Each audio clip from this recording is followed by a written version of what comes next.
नमस्ते फ्रेंड्स, आज मैं आपको थिंक एंड ग्रो रिच के सेकेंड चैप्टर की शॉर्ट समरी देना चाहूँगा। तो चैप्टर का नाम है डिज़ायर। और इसके स्टार्टिंग में वो हमें बार्न्स की स्टोरी बताते हैं, जो कि बिजनेस पार्टनर है थॉमस एडिसन का। तो वो जब जा रहा होता है सबसे पहले उनसे मिलने को, तो वो अपने माइंड में कंटिन्यूसली सोचता रहता है कि मैं सिर्फ और सिर्फ उसका उनका बिजनेस पार्टनर ही बनूंगा, और कोई ऑप्शन है ही नहीं, प्लान बी प्लान सी मेरे पास नहीं है।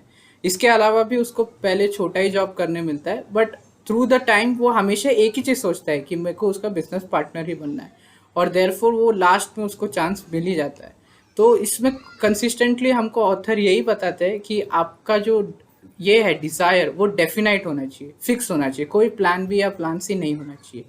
और इसके बाद वो कुछ प्रैक्टिकल स्टेप्स करने को, फॉलो करने को बोलते हैं, जो भी हम रीडर्स हैं। और वो 6 स्टेप्स आपके सामने अभी आ रहे होंगे। और इसमें से जो लास्ट स्टेप है, उसमें वो बोलते हैं ये आपको थोड़ा इम्प्रैक्टिकल लग सकता है, क्योंकि इसमें आपको पहले ही डिज़ायर पूरी हो गई है ऐसे सोचना है कि जो भी आपका गोल है वो मिल गया है। पर वो कहते हैं कि अगर इम्प्रैक्टिकल लग रहा है तो उसको इग्नोर करें, ये थॉमस अल्वा एडिसन ने भी अप्रूव किया है, तो ये मेथड काम करता है।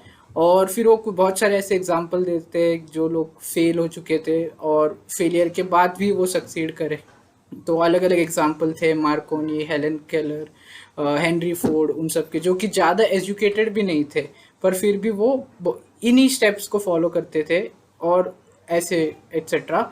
और इसके बाद वो कहते हैं कि अगर भी आपको यकीन नहीं हो रहा तो मैं अपने बच्चे की स्टोरी बताता हूँ आपको। उनका जो चाइल्ड था वो बॉर्न हुआ था, तो तब से वो डेफ था। डॉक्टर ने कहा था कि ये सुन नहीं पाएगा, लेकिन उन्होंने कहा कि हमने ऐसा एक्सेप्ट ही नहीं किया। हम लोग ने कहा कि नहीं, ये सुनेगा ही सुनेगा। और बचपन से ये डिज़ायर उन्होंने पहले अपने पास रखी, क्योंकि वो तो छोटा था बच्चा।